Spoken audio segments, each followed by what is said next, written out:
You know what's crazy? It's been already 2 years since I first started offering my video editing services on Freelance. Since that time, I completed over 500 orders, managed to rank my gig on the very first page, started earning $2,000 per month, and become a top-rated seller on Fiverr. But in this video, we'll go to the very beginning of my video editing journey. I'll share with you how it all started and how I got to this point of my life.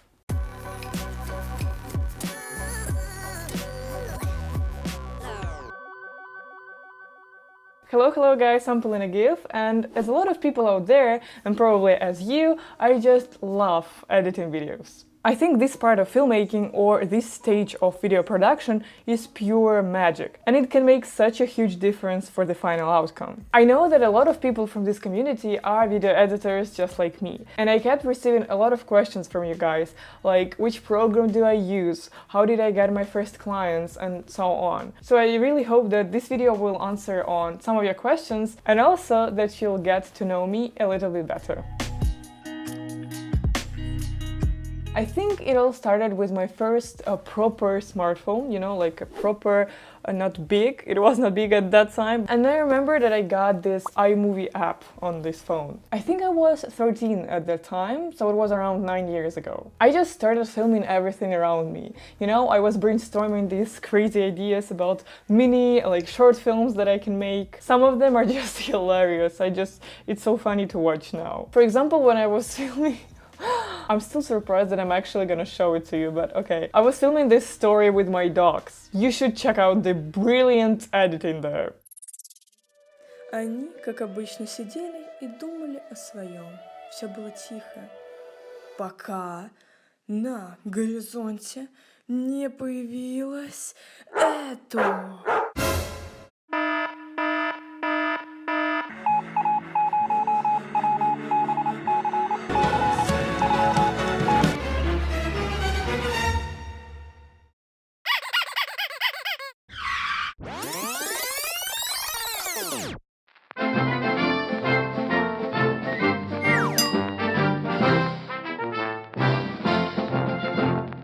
Genius, right? But yeah, as you can see, I started experimenting with the transitions, with different sounds, colors, and so on. So these were my first steps in actually editing videos.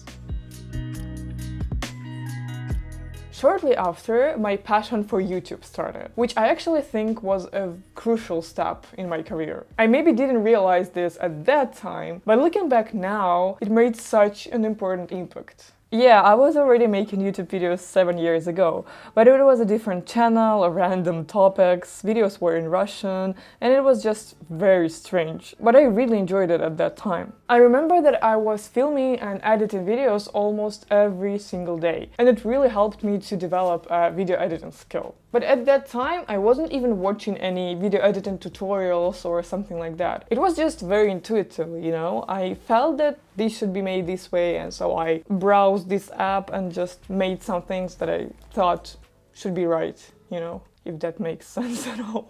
And yeah, watching these videos now, I can clearly see that I was making all of the most typical beginner's mistakes, like weird transitions, strange sounds, very bad choice of fonts, lack of color correction, and so on. But I guess every single video editor goes through this one way or another. I think I was just lucky that I went through this process when I was just a kid making some videos for myself and not working for other people. It's funny that at first on YouTube I was calling myself Polina Tennyson. Yeah, to be honest, I don't even know where this came from. Then I was Paula Skaisti, which translates like Paula Beautiful from Latvian. So arrogant, oh my god, I was clearly insecure about myself. And now I'm Polina Gif, so let's just hope that I'll stop there. After some time, my dad realized how passionate I was for filmmaking and video editing, and so on my 16th birthday, he gave me a huge Mac as a present. I was so shocked and very excited, mainly because I immediately started imagining how cool it will be to edit on such a big screen and how cool it will be to edit on such a powerful computer, you know? Because before that, I was only editing on my small phone. So after setting up my computer, after, I immediately went to film something because I really wanted to try and edit on this brand new cool computer. I decided that I'm kind of ready to go to the next level. And so I downloaded Final Cut Pro. And this was a dream. I was sitting at my computer for hours. I was studying the program, studying all these small details, and it was so interesting. I remember this feeling, and I really liked that. I was feeling that I was actually improving my editing, and this is like a new level. I had so many possibilities now. So yeah, in Final Cut I was editing a lot of films, like small family films, other YouTube videos, and so on. But then, shortly after, I learned about Adobe Premiere. It looked to me like something that is much more complicated than Final Cut Pro. And I was like, okay, let's take another challenge. I already know a lot of things in Final Cut, and once and for all the times after, at least at the time of the recording of this video, I switched to Adobe Premiere. But it's still worth mentioning that I was just editing like family videos, YouTube videos, like small clips, nothing really serious. It was still cool and interesting though. For example, I made this nice vlog about this language summer camp from Goethe Institute that I visited for a month or so one summer. Or we made a pretty cool film for our history class. It was our creative way to do the assignment. So it was pretty much just filming everything that was around me, but not until I switched to my school. So my parents and I decided that if my passion for the film industry is so big, I need to start learning more about it and get more professional in a way. And so my dad found a great opportunity for me. I was in the 10th grade at that time in a normal public school in Latvia. And I switched to a sort of college, or they used to call it professional vocational school. We had normal classes like a school program from Monday until Wednesday. And then on Thursday and Friday we had classes associated with the specialization that we chose. In my case it was of course filmmaking, or as they used to call the program, visual media arts. That school gave me so much. First of all, I made a lot of fiction films there. Two of them are especially important for me because they were my first big filmmaking projects. These are pretty interesting short fiction films in my opinion. And if you haven't seen them, I'll really appreciate it if you do, and then let me know your opinion about them. The links will be in the description. But anyway, besides that, I obviously learned so many things about filmmaking. And of course, I mean not only video editing, but like shooting, lighting, sound, history of cinema, history of arts, and so on. I think this really helped me to be more involved in the industry,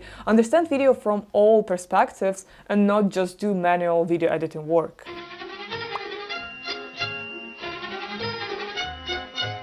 I even tell my clients now that I don't just edit videos, but I also direct them, like a director, you know? I always say, and I really believe that it's true, that I offer highly personalized creative video editing services, which obviously allows me to offer a more unique service and earn more money. But going back to my studies at that school, the classes and the knowledge was not the most exciting thing about it. Have you ever heard about Erasmus Plus project? Well, they usually offer really cool exchange or working abroad opportunities for students. At my school we had a big contest or competition among all the students who wanted to go abroad and work there for 1 month. If you win and become a chosen one, they will provide you with airplane tickets, accommodation, food for every day you are there, and in the end of that working month you will also get a salary. I mean, how cool is that? And guess what? I was super lucky. It was such a privilege for me to participate in this program for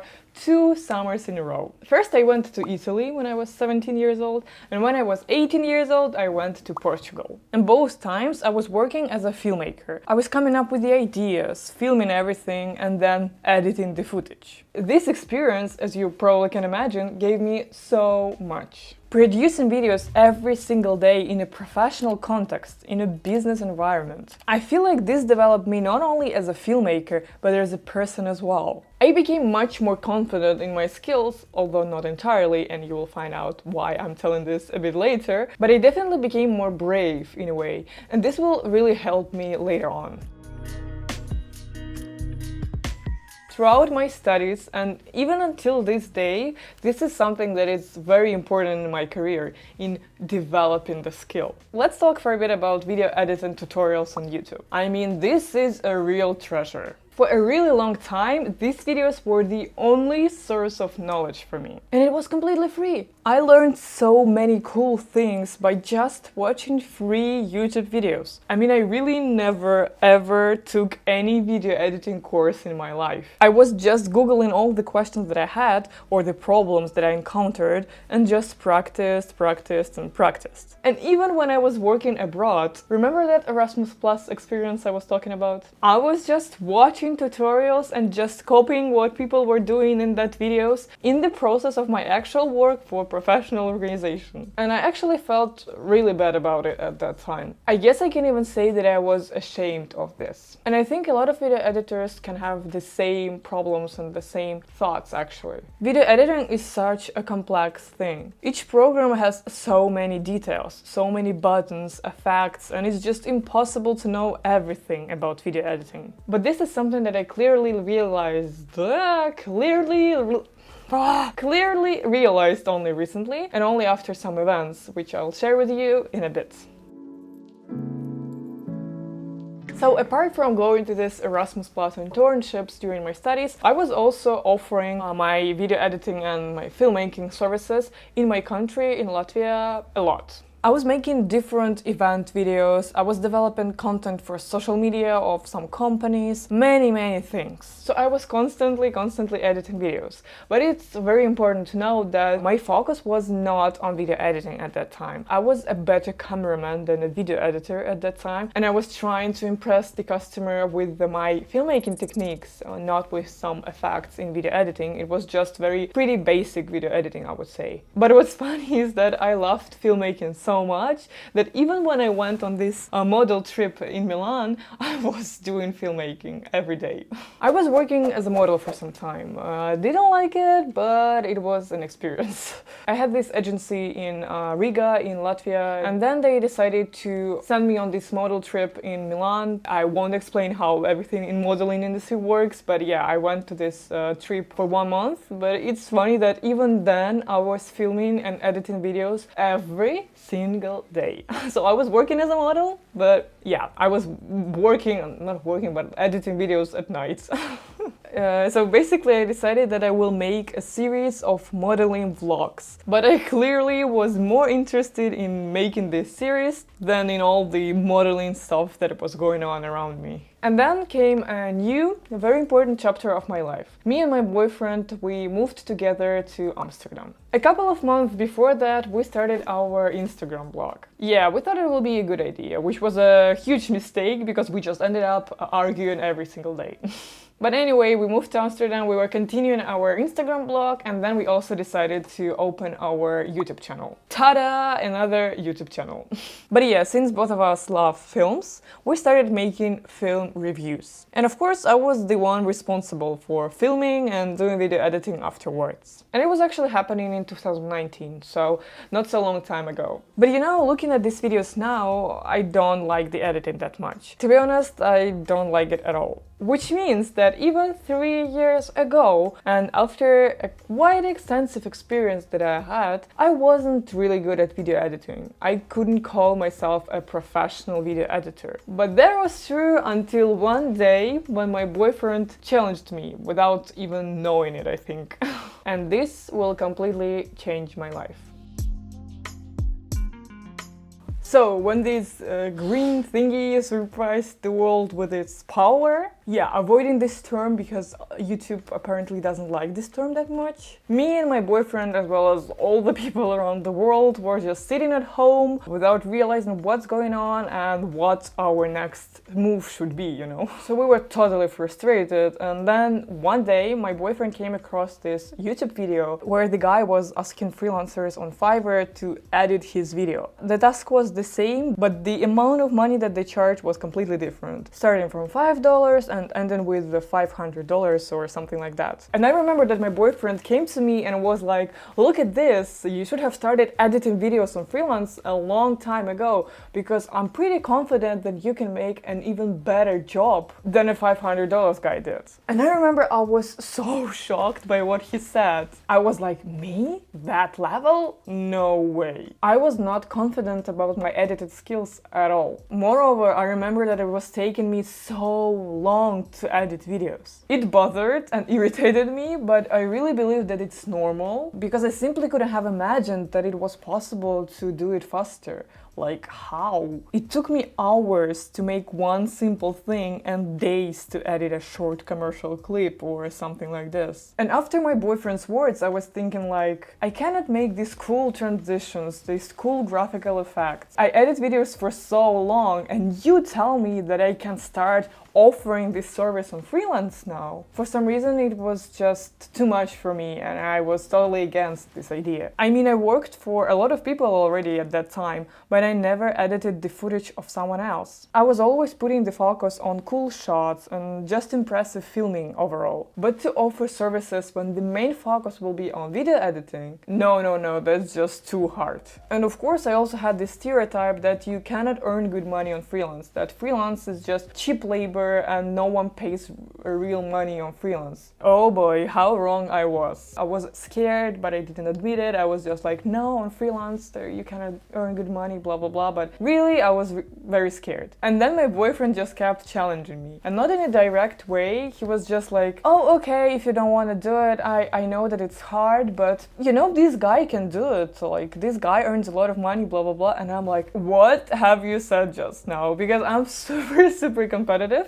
And when someone tells me something like this, I always think, oh no, now I need to prove to this person or to myself that I can do it and I will be the best freelancer. And you know, I just approached it as a challenge and I was like, okay, let's try it. And I remember that I created accounts on a couple of platforms and I was just like, okay, I'll just fill in all the details and that's it. That was not a very serious approach, but I didn't get any messages, like nothing. I was very sad and upset, but at that point I was like, I already started it, and if I just finish now, I'll just admit that I'm not good enough, that some guys are better than me. So, you know, I was like, no, that's not going to happen. I need to do it. So I became even more competitive and even more passionate about it in a way. So I decided to make a lot of research. I made so many research. I bought a course about Fiverr. I was setting up my gigs on the platforms for a couple of months. I approached it very seriously. And then after all this effort, I got my first order. I was so happy. Then another one, and it just kept on going. But at the beginning, of course, it was very hard and I was working for the whole summer straight, like every single day from the early morning until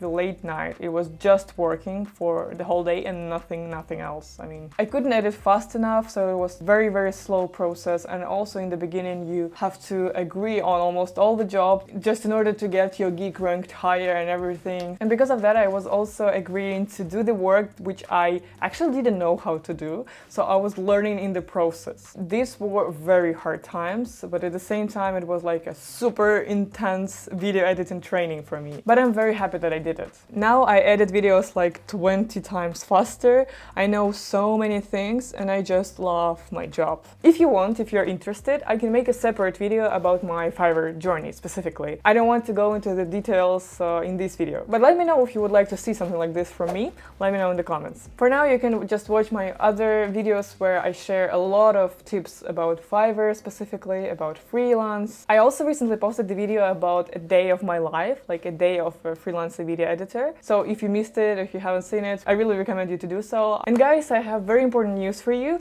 I just launched my Patreon account where I prepared a lot of interesting things for you. If you want to support this channel, discuss your business problems with me and other fellow freelancers, join my monthly live stream, or get your specific questions answered by me in a video format, and many other interesting things, then check out the link below and consider subscribing to my Patreon. I will really appreciate it. From now on, I will be very active there, and I really hope to grow a supportive community on my Patreon and to bring you extra value. Thank you guys for watching, and I'll talk to you soon. Пока-пока! But at that time, hello. Alright. So, I love coffee. How do you say contest? How do you pronounce it? Contest. Contest.